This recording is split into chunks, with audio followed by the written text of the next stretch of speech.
नमस्कार विद्यार्थी मित्रांनो, आज आपण इयत्ता 9वी मध्ये गणित भाग 1 मधील 5वे प्रकरण दोन चलातील रेषीय समीकरणे मधील सराव संच क्रमांक 5.2 सोडून पाहणार आहोत. या आधीच्या व्हिडिओज मध्ये आपण या आधीचे सर्व सराव संच सोडून पाहिलेले आहेत, ते तुम्ही पाहिलेले असतीलच व त्यावरील उदाहरणांचा सरावही केलेला असेलच. आता आपण सराव संच क्रमांक 5.2 सोडवायची सुरुवात करूया. यामध्ये पहा, ही जी आहे ती शाब्दिक उदाहरणे यामध्ये दिलेली आहेत. तर उदाहरण काय आहे ते आपण आता पाहूया. एका पाकिटात काही 5 रुपयांच्या व काही 10 रुपयांच्या नोटा आहेत. नोटांची एकूण किंमत 350 रुपये आहे. 5 रुपयाच्या नोटांची संख्या 10 रुपयांच्या नोटांच्या संख्येच्या दुपटीपेक्षा 10 ने कमी आहे. तर पाकिटात 5 रुपयाच्या व 10 रुपयाच्या किती नोटा आहेत? बघा, आता आपल्याला इथे दोन अटी दिलेल्या आहेत. सुरुवातीला नोटांची संख्या, नोटांची किंमत दिलेली आहे. त्यानंतर जी अट आहे त्यामध्ये नोटांची संख्या कशी आहे, 5 रुपयाच्या नोटा आणि 10 रुपयाच्या नोटा यामध्ये अंतर किती आहे, फरक किती आहे तो येथे दिलेला आहे. तर त्यानुसार आपण येथे सोडवायची सुरुवात करूया. सुरुवातीला पहा, आपण येथे 5 रुपयाच्या नोटांची संख्या जी आहे ती आपण इथे x आहे असं समजूया. 5 समजा 5 रुपयाच्या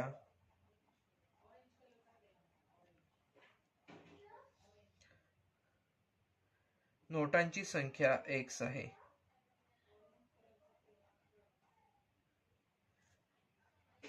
संख्या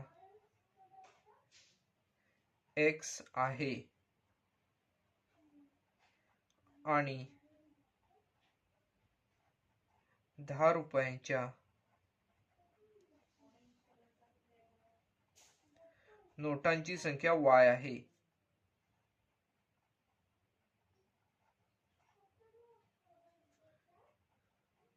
संख्या y आहे.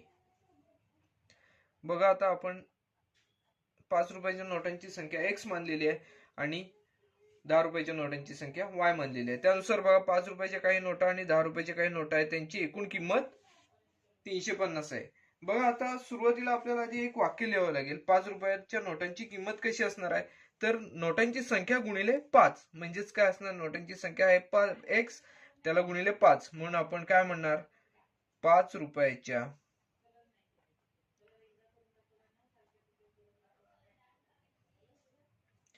नोटांची किंमत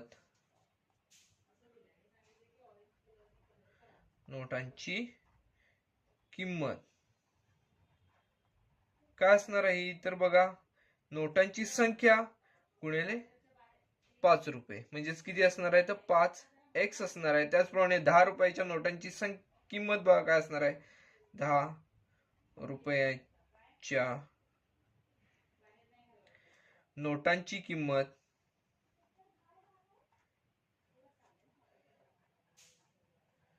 बरोबर काय असणार आहे, तर 10x असणार आहे.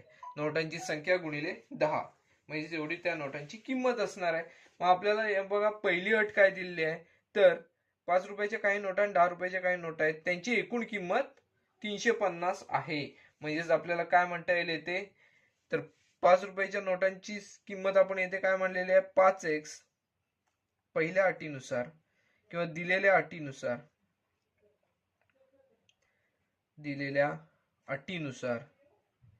किंवा पहिल्या अटीनुसार बघा, आपली काय पहिली अट दिलेली, तर 5x आणि 10x नाही, ते आपण 10y येणार आहे. बघा, आपण कारण ही जी नोटांची संख्या y मानलेली आहे त्यामुळे 10y येणार आहे. बघा, 5x अधिक 10y बरोबर 350 ही आपल्याला पहिल्या अटीनुसार आपल्याला समीकरण मिळेल. 5x अधिक 10y बरोबर 350 हे आपल्याला पहिले जे आहे ते समीकरण मिळालेले आहे. जर आपण समीकरणामध्ये पाहिले तर तिन्ही संख्या 5 ने विभाज्य संख्या आहेत. मग आपण 5 ने भागून पाहूया. 5x ला 5 ने भागले तर x शिल्लक राहील, 10y ला 5 ने भागले तर 2y राहील, 5 दुने 10 म्हणून. तर बघा, 5 7 35, 5 0 0 म्हणजेच इथे आपल्याला काय मिळत आहे, तर हे जे पहिले समीकरण आहे ते मिळत आहे x अधिक 2y बरोबर 70 हे आपल्याला मिळालेले आहे. बघा, हे समीकरण आपल्याला मिळालेले होते, पण ह्या संख्येला आपण तिन्ही संख्यांना आपण 5 ने भागले, आपल्याला मिळालेले जे समीकरण आहे ते हे मिळालेले आहे. आता उदाहरणामध्ये दुसरी जी अट आहे ती बघा काय आहे, तर 5 रुपयाच्या नोटांची संख्या 10 रुपयाच्या नोटांच्या संख्येच्या दुपटीपेक्षा 10 ने कमी आहे. 5 रुपयाच्या नोटांची संख्या 10 रुपयाच्या नोटांच्या संख्येच्या दुपटीपेक्षा 10 ने कमी आहे. मग दुसऱ्या अटीनुसार आपल्याला दुसरे समीकरण करावे लागेल. बघा, दुसऱ्या अटीनुसार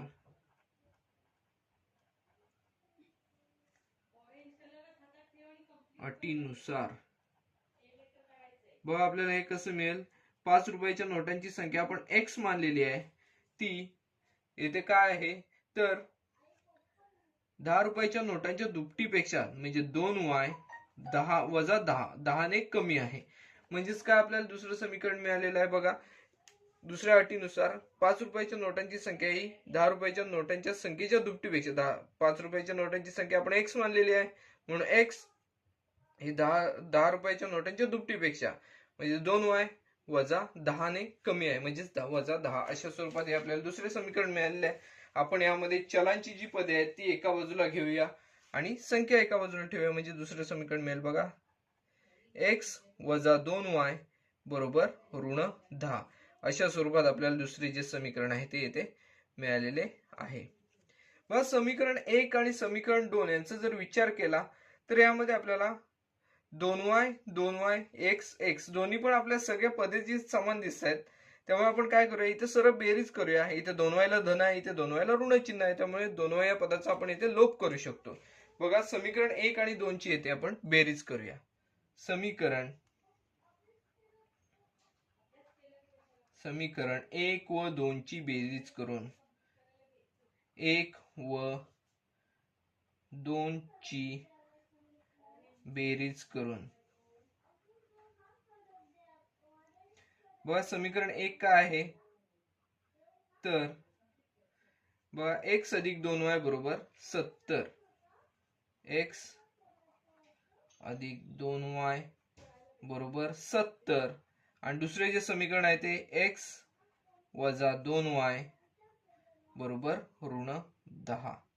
आता बेरीज आपण करणार आहोत, म्हणजे येथे आपल्याला 2y हे पद येथे लोप करता येऊ शकेल. बघा, बेरीज केली, अधिक केलं तर x अधिक x येथे 2x मिळेल. 2y मधून 2y गेले म्हणजे 2y हे पद येथे लोप होईल. 70 मधून 10 गेले येथे 60 शिल्लक राहतील. बघा, 2x बरोबर 60. मग x ची किंमत काढण्यासाठी आपल्याला 2 हे बरोबर चिन्हाच्या पलीकडे न्यावे लागतील, म्हणजे x बरोबर 2 इकडे गुणाकारासाठी बरोबर चिन्हाच्या पलीकडे जाऊन भागाकार क्रियेसाठी जाते. 60 भागिले 2 म्हणजेच x ची किंमत येथे आपल्याला मिळेल. 60 ला 2 ने भागले तर येथे आपल्याला 30 ही किंमत मिळेल, म्हणजेच x ची किंमत 30 आहे. x म्हणजे आपण काय म्हणलं होतं तर 5 च्या नोटांची संख्या. 5 च्या नोटांची संख्या किती आहे तर 30 आहे, यावरून आपण ठरवलेले आहे. आता बघा, एवढंच नाहीये तर आपल्याला यावरून 10 च्या नोटांची संख्या, 10 रुपयाच्या नोटांची पण संख्या काढायची आहे. त्यामुळे आपण काय करूया तर x बरोबर 30 ही किंमत समीकरण क्रमांक 1 मध्ये ठेवूया. x बरोबर 30 ही किंमत समीकरण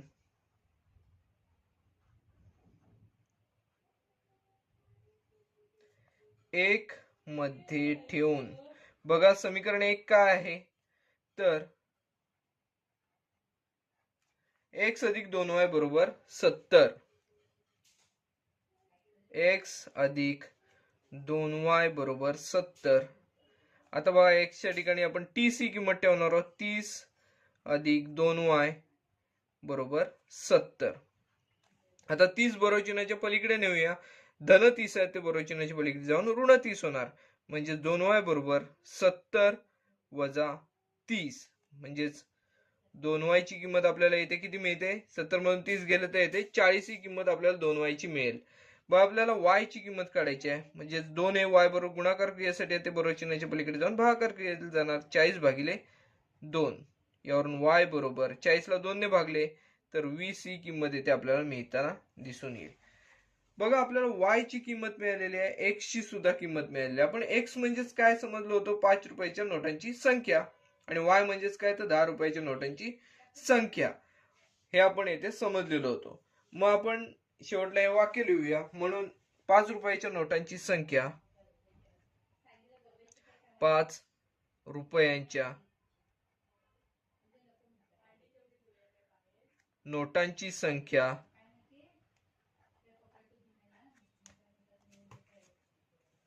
5 रुपयाच्या नोटांची संख्या बरोबर 30 आहे. आणि आपल्याला येथे कशाची किंमत काढायची आहे, तर 10 रुपयाच्या नोटांची संख्या 20 आहे. 10 रुपयांच्या नोटांची संख्या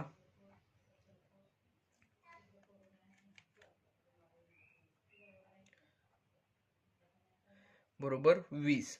यावरून आपल्याला काय मिळालेलं आहे, तर 5 रुपयाच्या 30 नोटा आहेत आणि 10 रुपयाच्या 20 नोटा आहेत. हे आपल्याला या समीकरणाची उकल जी आहे ती आपल्याला येथे मिळालेली आहे. हे जे उदाहरण होते ते अतिशय सोपे होते. यामध्ये आपण काय केले, तर सुरुवातीला हे जे आपण समीकरणामध्ये रूपांतरण करण्यापर्यंत आपण काळजीपूर्वक हे सोडवणे गरजेचे आहे. कारण जर समीकरणामध्ये रूपांतरण करताना आपण जर इथे चुकलो तर हे उदाहरण चुकण्याची शक्यता असते. त्यामुळे समीकरणामध्ये रूपांतरण करणे हे अतिशय महत्वाचे आहे. शाब्दिक उदाहरण समीकरणामध्ये रूपांतर करणे. त्यानुसार आपण काय केले, तर x ची किंमत काढली, y ची किंमत काढली. त्यावरून आपण x आणि y जे आपण मानलेले होते त्यांच्या आपण किमती लिहिलेल्या आहेत. तर शाब्दिक उदाहरण असल्यामुळे शेवटला वाक्य लिहिलेले आहे. आपल्याला काय 5 रुपयांच्या नोटांची संख्या काढायची होती, त्याचबरोबर 10 रुपयाच्या नोटांची संख्या काढायची होती. त्या दोन्ही संख्या आपण येथे काढलेल्या आहेत. दुसरा प्रश्न आहे सर्व संख्यातील, तो काय आहे, तर एका अपूर्णांकाचा अंश छेद अंशाच्या दुपटीपेक्षा 1 ने जास्त आहे. अंश व छेद यात प्रत्येकी 1 मिळवल्यास अंशाचे छेदाशी असलेले गुणोत्तर एकाच 2 होते, तर तो अपूर्णांक काढा. याच्यात आपल्याला अंश आणि छेद दिलेला आहे. आपण सुरुवातीला अंश आणि छेद काय आहे ते मानून घेऊया. समजा त्या अपूर्णांकाचा अंश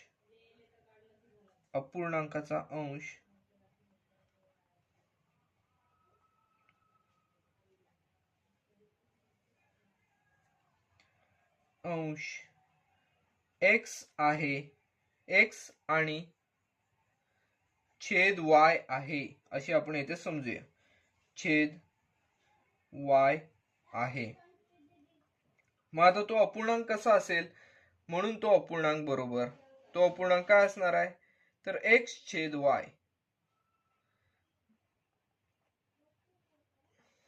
तो अपूर्णांक बरोबर अंशस्थानी x आहे, छेदस्थानी y आहे, म्हणून x छेद y अशा स्वरूपात हा अपूर्णांक आपल्याला दिसून येईल. आता आपल्याला पहिली अट जी दिलेली आहे त्यानुसार आपण सोडवायची सुरुवात करूया. तर पहिल्या अटीनुसार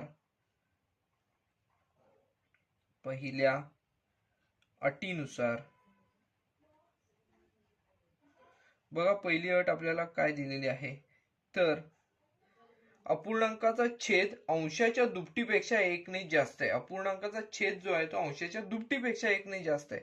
मग अपूर्णांकाचा छेद काय आहे, तर y आहे. y हा छेद आहे. अंशाची दुप्पट म्हणजेच 2x त्यापेक्षा 1 ने जास्त आहे, म्हणजेच अधिक 1 अशा स्वरूपात आपल्याला हा अपूर्णांक हे जे समीकरण आहे ते पहिल्या अटीनुसार मिळेल. काय दिलेलं आहे, अपूर्णांकाचा छेद जो आहे तो अंशाच्या दुपटीपेक्षा 1 ने जास्त आहे. मग आता आपण काय करूया, तर सगळी पदे एका बाजूला ठेवूया आणि संख्या एका बाजूला ठेवूया. हे 2x जर बरोबर चिन्हाचे इकडे आणले तर धन 2x आहे ते ऋण 2x म्हणून येतील. म्हणून ऋण 2x अधिक y बरोबर 1 अशा स्वरूपात आपल्याला समीकरण क्रमांक 1 मिळेल. यामध्ये आपण काय केलेले आहे, तर हे 2x आहेत ते बरोबर चिन्हाच्या इकडे आणलेले आहेत. धन 2x आहेत ते बरोबर चिन्हाच्या इकडे येताना ऋण 2x झालेले आहेत. आपलं पहिलं जे समीकरण आहे ते इथे आपल्याला मिळालेले आहे. आता आपण दुसऱ्या अटीनुसार काय आहे ते आपण सोडवायची सुरुवात करूया. दुसऱ्या अटीनुसार दुसरी अट येथे काय दिलेली आहे, तर अंश व छेद यात प्रत्येकी 1 मिळवल्यास अंशाशी छेदाशी असलेले गुणोत्तर एकाच 2 होते. म्हणजेच अंश आणि छेद याच्यात प्रत्येकी 1 मिळवलेला आहे. तो अपूर्णांक काय आहे, एक्स छेद वाय आहे. मग त्यात आपण अंशात 1 मिळूया आणि छेदात सुद्धा 1 मिळूया. बघा अंश 1 आहे म्हणजे एक्स अधिक 1 छेद वाय अधिक 1 बरोबर. हे जे गुणोत्तर आहे ते कसे होते तर 1:2 म्हणजे 1/2 याच्या स्वरूपात होताना दिसून येते. आता आपण याचा तिरकस गुणाकार करून पाहूया, म्हणजेच ही सगळी पदे एक समोरासमोर येतील. बघा 2 ने आपण या पदाला गुणणार आहोत x अधिक 1 ला, म्हणजे 2 गुणिले कंसात x अधिक 1 बरोबर. या 1 ने या y अधिक 1 ला गुणणार आहोत, म्हणजे y अधिक 1 मध्ये काही फरक होणार नाही, कारण 1 ने गुणल्यावर काही फरक पडताना आपल्याला दिसणार नाही. बघा कंस सोडून बघूया. 2x अधिक 2 बरोबर 1 y अधिक 1 y अधिक 1 अशा स्वरूपात दिसून येईल. आता y चे जे पद आहे ते बरोबर चिन्हाचे इकडे आणूया आणि हे 2 चे जे पद आहे ते बरोबर चिन्हाचे तिकडे नेऊया.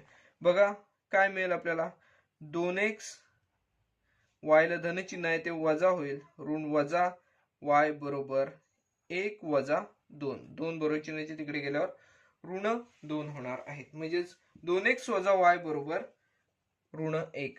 2x वजा y बरोबर ऋण 1 अशा स्वरूपात हे समीकरण आपल्याला मिळताना दिसून येईल. बघा 2x वजा y बरोबर ऋण 1 याला आपण समीकरण क्रमांक 2 दिलेला आहे. आता बघा समीकरण 1 पाहिले आणि समीकरण 2 पाहिले, त्या याच्यात बघा 2x पहिल्या समीकरणामध्ये ऋण 2x आहेत, दुसऱ्या समीकरणामध्ये धन 2x आहेत. मग आपण काय करूया तर समीकरण 1 आणि 2 ची बेरीज करूया, जेणेकरून आपल्याला 2x हे जे पद आहे त्याचा लोप करता येईल. बघा इथे आपल्याला जरा विचार केला तर बेरीज किंवा वजाबाकी केली तर इथे सगळीच पदे एकमेकांना कॅन्सल होताना दिसून येतील.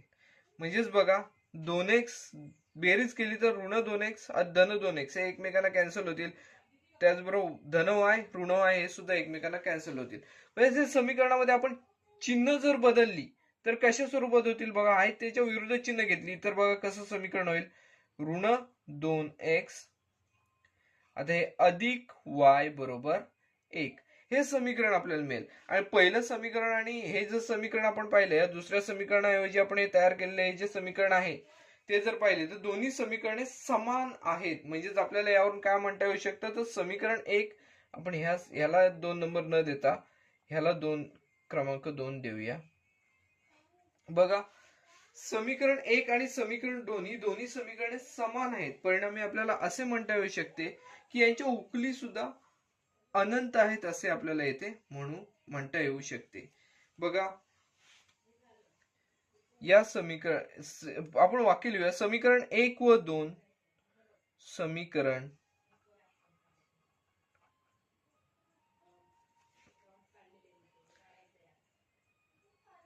1 व 2 समान आहेत.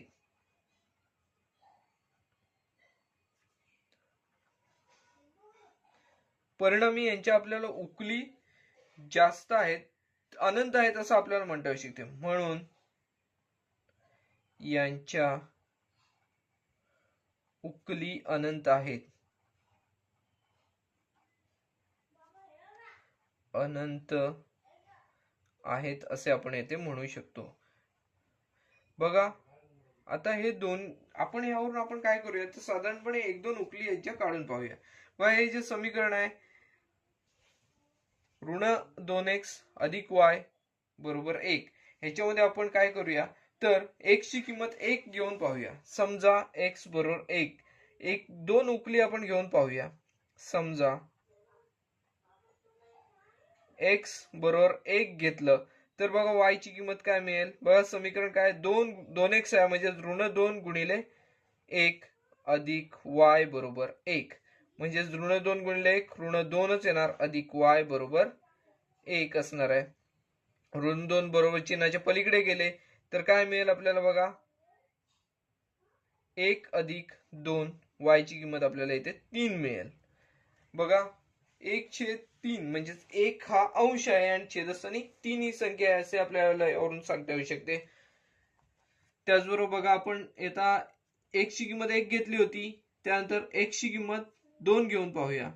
x बरोबर 2 त्यानुसार आपल्याला याची उकल काय म्हणता येईल तर ऋण 2x म्हणजे ऋण 2 गुणिले 2 अधिक y बरोबर 1. मग ऋण 2 गुणिले 2 ऋण 4 अधिक y बरोबर 1 म्हणजेच y बरोबर 1 अधिक 4 म्हणजेच y बरोबर बघा 1 अधिक 4 किती 5. बघा आपण जर पहिल्यामध्ये काय घेतलेलं आहे x ची किंमत 1 घेतली तर y ची किंमत 3 मिळते म्हणजेच काय हा तो अपूर्णांक कसा मिळेल म्हणून आपण इथे मध्येच लिहूया म्हणून तो अपूर्णांक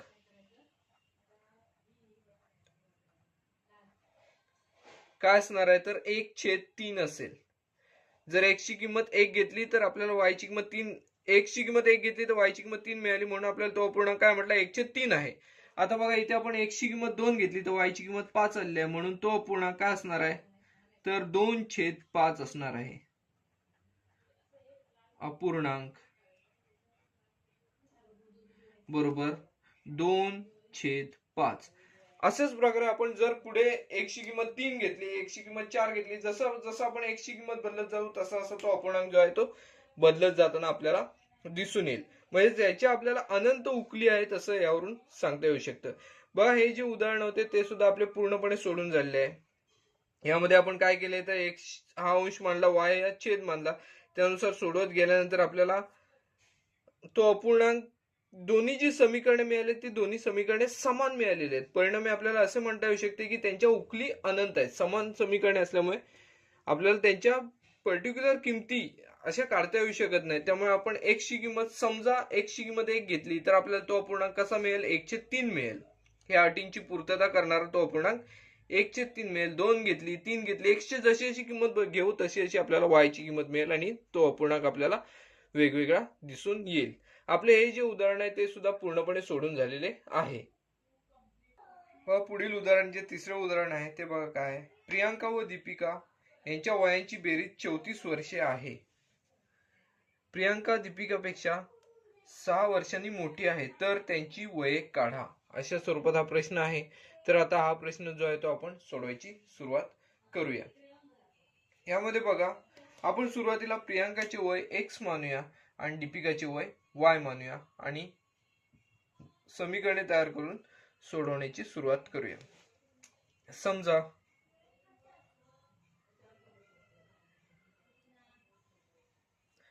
प्रियांकाचे वय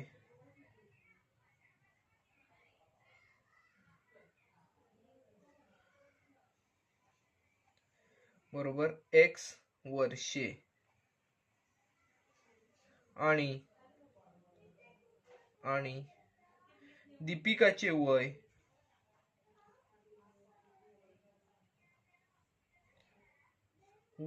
बरोबर y वर्षे. बघा आता आपल्याला प्रियांकाचे वय व दीपिकाचे वय आपण मानून घेतलेले आहे. त्यानंतर बघा आपल्याला अट जी पहिली अट दिलेली आहे मग पहिल्या अटीनुसार आपण बघा काय आहे ते सोडवण्याची सुरुवात करूया. पहिल्या अटीनुसार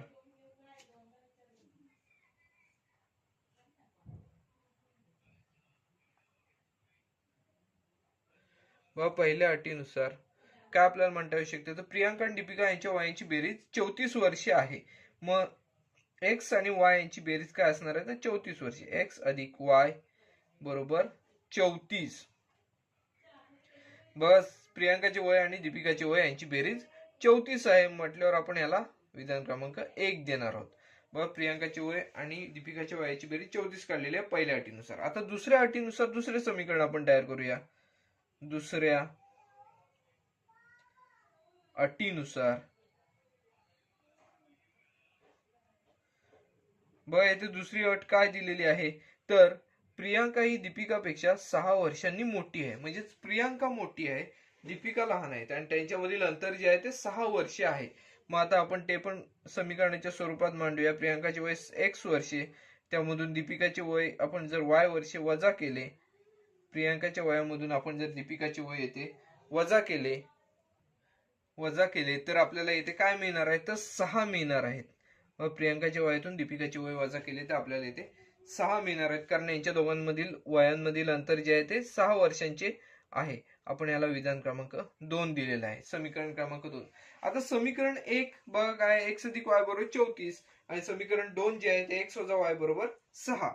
मग आता आपण काय करूया, समीकरण 1 आणि 2 ची बेरीज करूया, म्हणजे y या पदाचा इथे आपल्याला लोप करता येऊ शकतो. मग समीकरण 1 व 2 ची बेरीज करू. समीकरण 1 व 2 ची बेरीज करू.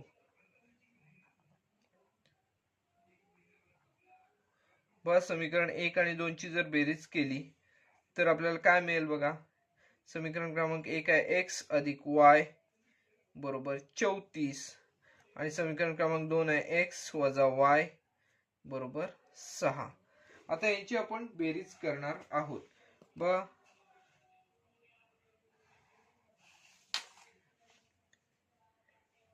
x अधिक x, आता आपल्याला इथे 2x मिळताना दिसून येईल. y वजा y म्हणजेच y या पदाचा इथे लोप होईल. त्यानंतर बघा इकडे या बाजूला 34 अधिक 6 40, 2x बरोबर 40 मिळताना दिसून येईल. मग आपल्याला x ची किंमत काढायची आहे म्हटल्यावर हे 2 जे बरोबर चिन्हाचे इकडे गुणाकार क्रियेसाठी ते तिकडे भागाकार क्रियेसाठी न्यावे लागतील. 40 भागिले 2. बघा x ची किंमत आपल्याला काय मिळेल, x बरोबर 40 भागिले 2 20 ही मिळताना येते दिसून येईल. x ची किंमत म्हणजेच काय, तर प्रियांकाचे वय आपल्याला 20 वर्ष एवढे मिळालेले येते दिसून येते आहे. व प्रियांकाचे वय 20 वर्ष आहे. आता आपल्याला दीपिकाचे वय काढायचे आहे. मग x बरोबर 20 ही किंमत आपण समीकरण 1 मध्ये ठेवूया, म्हणजेच y ची किंमत मिळेल. x बरोबर 20 ही किंमत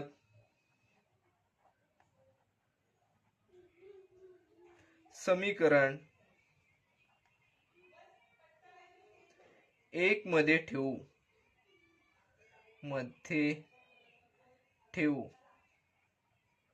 बघा समीकरण 1 काय आहे, ते x अधिक y बरोबर 34, x अधिक y बरोबर 34 आहे. x ची किंमत आपल्याला 20 मिळालेली आहे, म्हणजे 20 अधिक y बरोबर 34. आता 20 बरोबर चिन्हाच्या पलीकडे नेले तर आपल्याला y ची किंमत मिळेल, म्हणजे y बरोबर 34 वजा 20. हे धन 20 आहे ते बरोबर चिन्हाच्या पलीकडे जाऊन ऋण 20 होणार आहेत. म्हणजेच बघा y बरोबर 34 मधून 20 गेले तर येथे आपल्याला 14 ही किंमत मिळताना दिसून येईल. म्हणजेच आपल्याला इथे दीपिकाचे वय काय मिळाले, किती मिळालेले आहे, तर 14 वर्षे. बघा प्रियांकाचे वय 20 वर्ष मिळाले आणि दीपिकाचे वय 14 वर्ष मिळाले. म्हणून आपण शेवटला हे वाक्य लिहिणार आहोत. म्हणून प्रियांकाचे वय बरोबर 20 वर्षे आणि दुसरी आहे दीपिकाचे वय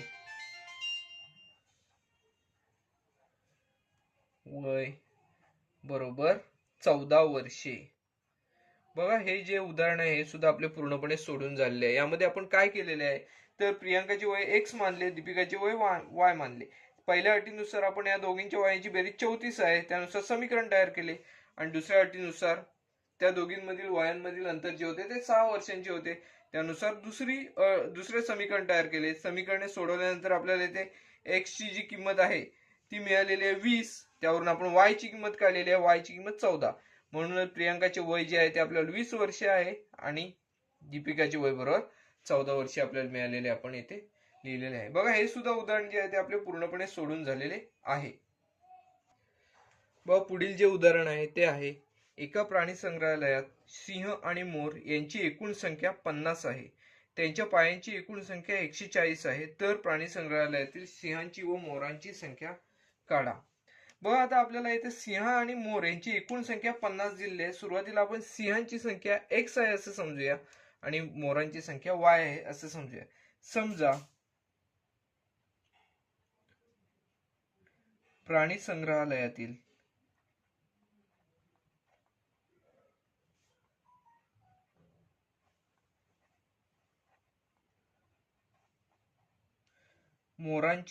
सिंहांची संख्या सुरुवातीला आहे. सिंहांची संख्या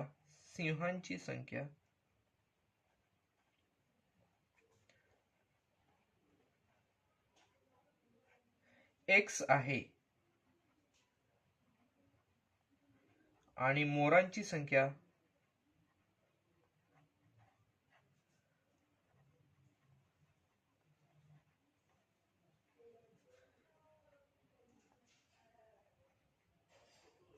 y आहे. बघा आपण येथे आता काय म्हटलेलं आहे, तर सिंहांची संख्या आपण x आहे असं समजलेलो आहोत आणि मोरांची संख्या y आहे असं समजलेलो आहोत. मग त्यानुसार पहिली जी अट दिलेली आहे त्या पहिल्या अटीनुसार आपण काय करणार, तर x आणि y यांची बेरीज जी आहे, म्हणजे सिंहांची संख्या आणि मोरांची संख्या यांची बेरीज किती किती असणार आहे, तर 50 असणार आहे. ते आपण पहिल्या अटीनुसार लिहूया. पहिल्या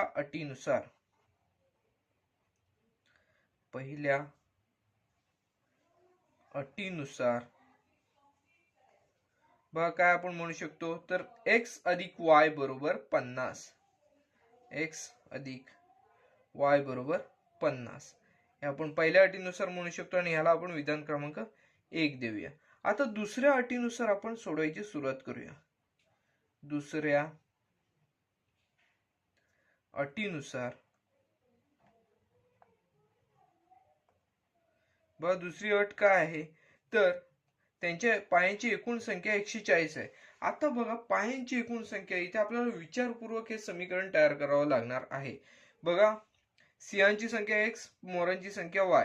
आता सिंहांना पाय किती असतात, सिंहाचा जर आपण विचार केला तर एका सिंहाला पाय किती असतात, तर 4 पाय असतात. म्हणजे सिंहाची संख्या गुणिले 4 एवढी त्याच्या पायांची संख्या असणार आहे. आपण इथे सिंहाची संख्या x मानलेली आहे, म्हणजे त्याच्या पायांची संख्या किती असणार आहे, तर 4x अधिक बघा आता मोरांना पाय किती असतात, तर 2 पाय असतात. परिणामी आपण मोरांच्या संख्येला 2 ने गुणणार, तेवढे मोरांची पायांची संख्या आपल्याला मिळेल. म्हणजे मोरांची संख्या y आहे गुणिले 2 म्हणजे 2y बरोबर येते आपल्याला 140 हे मिळताना दिसून येईल. मग 4x अधिक 2y बरोबर 140 हे मिळताना आपल्याला इथे दिसून येईल. परिणामी जर आपण येथे विचार केला तर या तिन्ही संख्या ज्या आहेत त्या 2 ने विभाज्य संख्या आहेत. जर आपण या तिन्ही संख्यांना 2 ने भागले तर काय मिळेल बघा, 4 ला 2 ने भागले तर इथे 2 मिळेल, म्हणजे 2x अधिक 2y ला 2 ने भागले तर इथे y मिळेल फक्त, म्हणजे 2x अधिक y बरोबर 140 ला 2 ने भागले तर इथे 70 मिळेल. आपण ह्याला विधान क्रमांक 2 देऊया. आता विधान 1 आणि विधान 2 यामध्ये y हे पद आपल्याला दोन्ही ठिकाणी दिसत आहे. बघा y ला दोन्ही ठिकाणी धन धन चिन्ह आहे. परिणामी आपण इथे काय करणार आहोत, तर वजाबाकी केली तर इथे y हे पदाचा लोप होताना दिसून येईल. म्हणून समीकरण 1 व 2 ची वजाबाकी करून समीकरण 1 व 2 ची वजाबाकी करून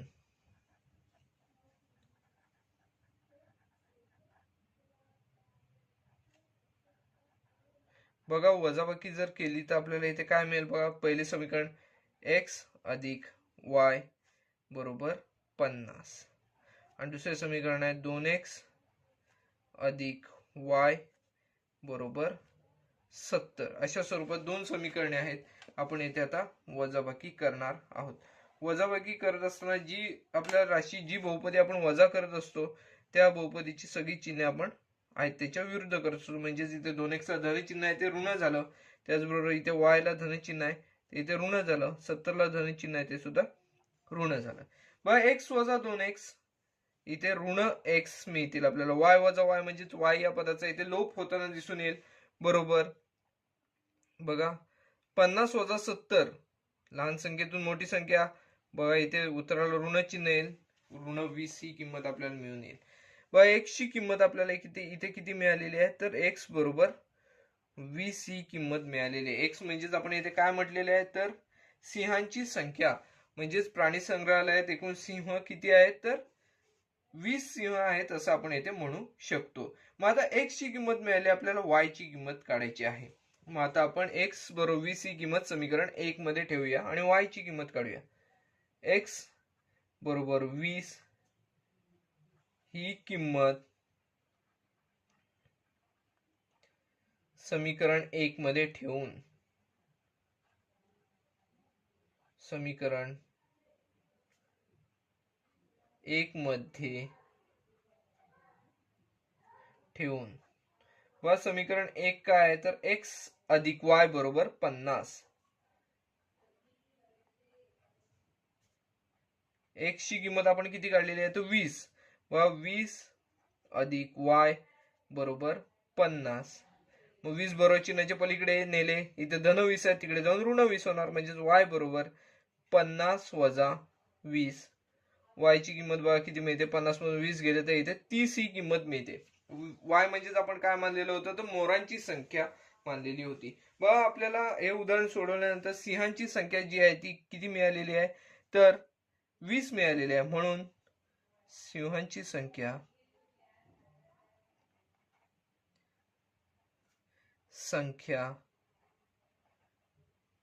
बरोबर 20 आणि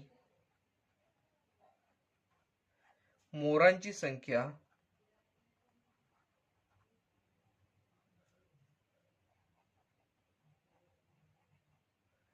बरोबर 30 आपल्याला मिळालेली आहे. बघा हे उदाहरण अतिशय सोपे होते. हे उदाहरण सोडवताना आपण काय केलेले आहे, तर दिलेल्या अटीनुसार आपण दोन समीकरणे तयार केली. दोन समीकरणे केल्यानंतर आपण ती सोडवली. x ची किंमत मिळाल्यावर आपण ती किंमत समीकरण 1 मध्ये ठेवून y ची किंमत काढली आणि त्यानुसार शेवटला आपण इथे वाक्य लिहिली. कारण हे शाब्दिक उदाहरण आहे, शेवटला वाक्य पाहिजेच. सिंहांची संख्या 20 आहे आणि मोरांची संख्या 30 आहे. त्या प्राणी संग्रहालयात सिंहांची संख्या 20 आणि मोरांची संख्या 50 आहे. हे जे उदाहरण आहे ते आपले पूर्णपणे सोडून झालेले आहे. सराव संख्येतील पुढील जे उदाहरण आहे, पाचवे उदाहरण, ते काय आहे, तर संजयला नोकरीमध्ये काही मासिक पगार मिळतो. दरवर्षी त्याच्या पगारामध्ये निश्चित रकमेची वाढ होते. जर 4 वर्षांनी त्याचा मासिक पगार 4,500 रुपये झाला व 10 वर्षांनी त्याचा मासिक पगार 5,400 रुपये झाला, तर त्याच्या सुरुवातीचा पगार व वार्षिक वाढीची रक्कम काढा. आता आपण काय करायचं, इथे संजयचा मासिक पगार इथे दिलेला आहे. आपण संजयचा मासिक पगार काढायचा आहे, तो आपण एक्स मानूया आणि त्याची जी वाढ असते दरवर्षीची ती आपण वाय मानूया आणि त्यानुसार सोडवायची सुरुवात करूया. समजा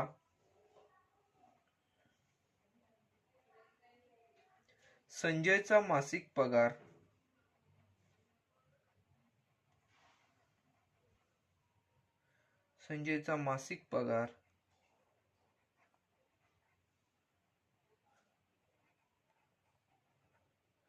बरोबर x रुपये आणि दरवर्षी पगारामध्ये जी वाढ होते आणि दरवर्षी पगारामध्ये होणारी वाढ, दरवर्षी पगारामध्ये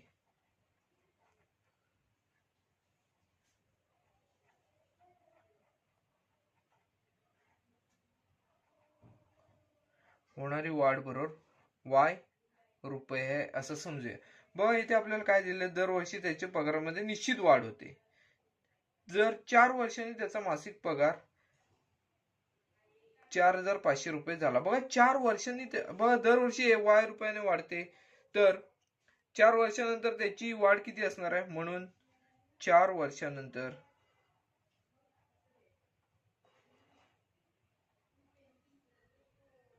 झालेली वाढ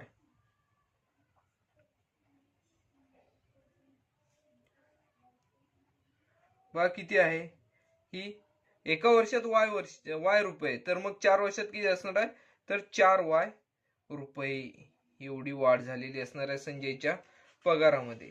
त्यानंतर बघा आपल्याला जी दिलेली अट आहे त्या अटीनुसार आपण ते पुढे सोडवायची सुरुवात करूया. बघा 4 वर्षांनी त्याचा मासिक पगार 4,500 रुपये आहे.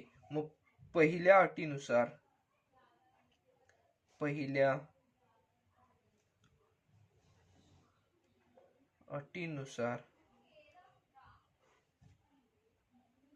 बघा काय म्हणता येईल, तर त्याचा पगार आणि त्याच्यात झालेली वाढ मिळून एकूण किती आहे, तर 4,500 रुपये एवढा त्याचा 4 वर्षांनी झालेला पगार आहे. म्हणजेच काय येणार, तर एक्स आणि त्यामध्ये झालेली वाढ किती, 4y. एक्स अधिक 4y बरोबर किती झालेले आहेत एकूण, तर 4,500 एवढी ते 4 वर्षानंतरची त्याचा पगार आहे. बघा आपल्याला हे जे समीकरण मिळाले त्याला आपण समीकरण क्रमांक 1 दिलेलं आहे. त्याचबरोबर बघा दुसरी अट काय दिलेली आहे त्यानुसार आपण दुसरे समीकरण करूया. दुसऱ्या अटीनुसार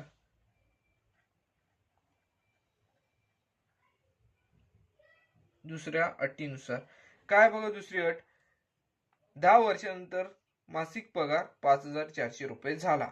व 10 वर्षात त्याची झालेली वाढ जी आहे ती आधी आपण येथे काढावी लागणार आहे. 10 वर्षानंतर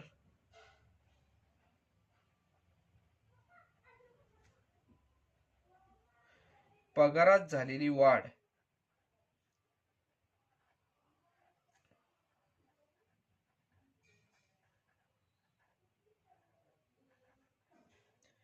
बरोबर काय असणार आहे तो बघा, एका वर्षात किती तर वाय रुपये, 4 वर्षात 4 वाय रुपये, 10 वर्षात किती आपण म्हणू शकतो तर 10 वाय रुपये एवढी वाढ झालेली आहे. म्हणजे 10 वर्षानंतर त्याचा पगार किती असणार आहे तर x अधिक 10 वाय बरोबर किती दिलेला आहे तर 5,400 रुपये. मग आपण ह्याला समीकरण क्रमांक 2 देऊया. बघा आपण हे जे केलेलं आहे ते परत एकदा समजून घेऊया.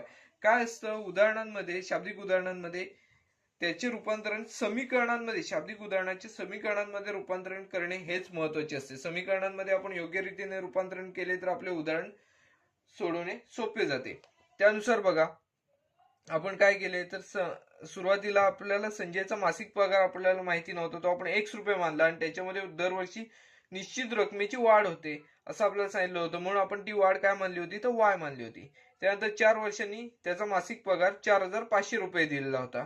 त्यानुसार आपण 4 वर्षानंतरची त्याची वाढ किती झाली तर 4 वाय रुपये, एका वर्षात वाय रुपये तर 4 वर्षात 4 वाय रुपये. म्हणून आपण पहिल्या अटीनुसार काय केलेलं आहे तर त्याचा जो पगार जो आहे 4 वर्षानंतर तो किती आहे बघा, x अधिक 4 वाय बरोबर 4,500 रुपये यानुसार आपण घेतलेला आहे. त्यानंतर बघा दुसऱ्या अटीनुसार 10 वर्षानंतर त्याची पगार किती दिलेला आहे तर 10 वाय, पगारात झालेली वाढ जी आहे ती 10 वाय रुपये एवढी असणार आहे. त्यानुसार आपण तो जो पगार आहे तो x अधिक 10 वाय बरोबर 5,400 रुपये. आता बघा आपल्याला 2 समीकरणे मिळालेली आहेत.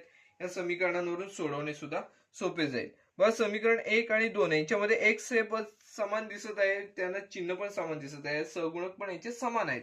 परिणामी आपण या दोन पदांची समीकरण 1 आणि 2 ची वजाबाकी करूया. समीकरण 1 व 2 ची वजाबाकी करून 1 व 2 ची वजाबाकी करून बघा आता आपण या दोन समीकरणांची वजाबाकी करणार आहोत. बघा पहिले समीकरण काय आहे तर x अधिक 4y बरोबर 4,500 आणि दुसरे समीकरण काय आहे तर x अधिक 10y बरोबर 5,400. आता यांची वजाबाकी करणार आहोत. वजाबाकी करत असताना आपण या आधीच्या उदाहरणांमध्ये सुद्धा पाहिलेले आहे, दुसरे जे समीकरण असते त्याची जी चिन्ह आहेत ती सगळी आहेत त्याच्यापेक्षा विरुद्ध चिन्ह होतात. वजाबाकी झाल्यावर इथलं x धनचिन्ह ऋण होईल, इथलं 10y चं धनचिन्ह ऋण होणार, त्याचबरोबर 5,400 चं धनचिन्ह सुद्धा ऋण होणार. बघा x मधून x गेले म्हणजे x या पदाचा लोप झालेला आहे ते दिसून येईल.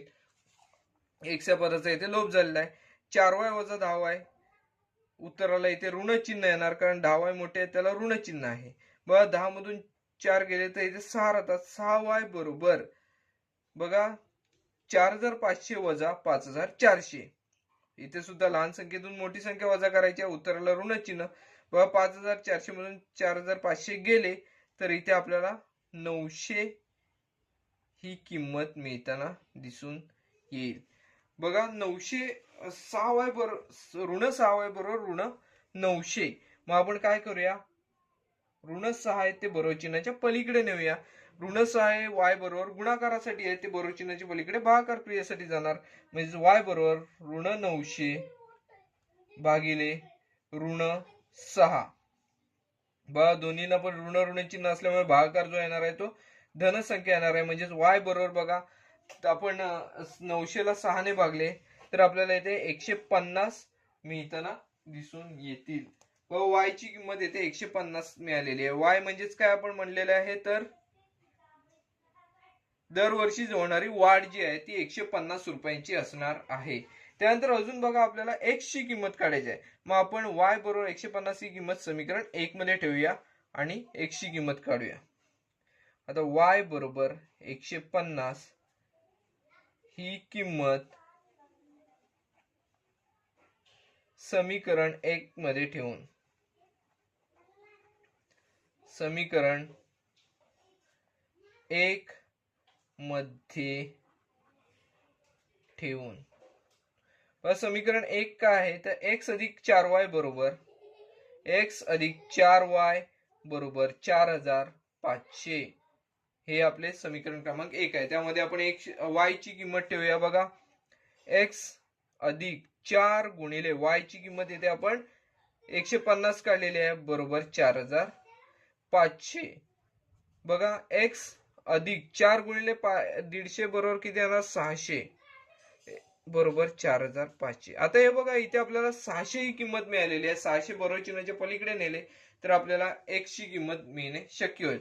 धन 600 ते तिकडे जाऊन ऋण 600 होणार म्हणजे x बरोबर 4500 वजा 600. मग बघा x बरोबर 4500 मधून 600 वजा झाले तर 3900 ही किंमत आपल्याला मिळेल. बघा एक्स म्हणजेच आपण येथे काय मानलं होतं संजयचा मासिक पगार. सुरुवातीचा जो मासिक पगार आहे तो आपण एक्स मानलेला होता. त्यानुसार बघा आपल्याला जे काढायचं होतं ते बघा संजयचा सुरुवातीचा पगार काढायचा होता आणि वार्षिक वाढीची रक्कम. मग संजयचा सुरुवातीचा पगार आहे ते आपल्याला काय मिळालेला आहे तर 3900 मिळालेला आहे आणि मासिक वाढीची रक्कम जी आहे ती 150 रुपये मिळालेली आहे. म्हणून आपण वाक्य लिहिणार येते संजयचा सुरुवातीचा पगार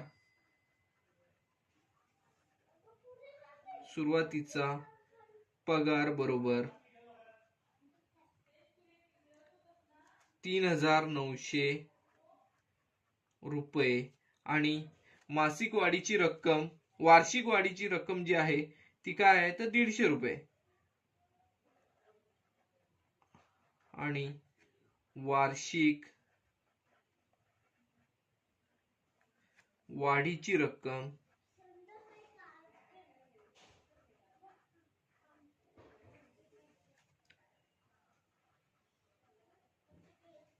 बरोबर 150 रुपये आपल्याला मिळालेली येथे दिसून येते. बघा हे जे उदाहरण आहे ते सुद्धा आपले पूर्णपणे सोडून झालेले आहे. बघा यामध्ये आपण काय काय केलेले आहे ते सुरुवातीपासून अभ्यासूया. बघा आपल्याला यामध्ये काय दिलं होतं संजयचा मासिक पगार दिला होता. मासिक पगार आहे काही असे सांगितले होते आणि त्यामध्ये ठराविक रक्कम ही दरवर्षी वाढत जाते अशा स्वरूपात दिले होते. त्यानुसार आपल्याला 4 वर्षानंतरचा पगार 4500 रुपये दिलेला होता आणि 5400 10 वर्षानंतरचा पगार दिलेला होता. त्यानुसार आपण काय केलं संजयचा सुरुवातीचा मासिक पगार जो आहे तो आपण एक्स मानला आणि दरवर्षी जी होणारी वाढ आहे ती वाय मानलेली आहे. त्यानंतर 4 वर्षामुळे मध्ये जी वाढ झालेली वाढ आहे ती आपण 4y घेतली. त्यानुसार पहिल्या अटीवरून बघा आपण हे जे समीकरण आहे ते बनवले. दुसऱ्या अटीनुसार आपण दुसरे समीकरण बनवले.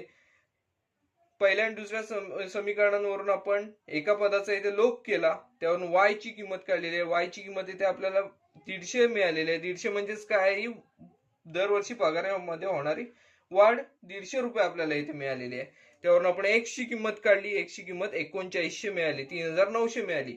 म्हणजे x ही काय होते तर संजयचा सुरुवातीचा पगार आणि त्याची वार्षिक वाढीची रक्कम आपल्याला 150 रुपये मिळाली. हे आपण शेवटला वाक्यांमध्ये सुद्धा येथे लिहून काढलेले आहे. बघा हे जे उदाहरण आहे ते पण आपले पूर्ण झालेले आहे. या सराव संचातील इतरही उदाहरणे आहेत ती सोपी आहेत. ती याच अनुषंगाने सोडवायची आहेत. आपण हा व्हिडिओ इथेच थांबवत आहोत. व्हिडिओ आवडला असल्यास व्हिडिओ लाईक करा. व्हिडिओ जास्तीत जास्त शेअर करा जेणेकरून सर्व विद्यार्थ्यांना बऱ्याच विद्यार्थ्यांना या व्हिडिओचा फायदा घेता येईल. चॅनल सबस्क्राईब करायला विसरू नका. धन्यवाद.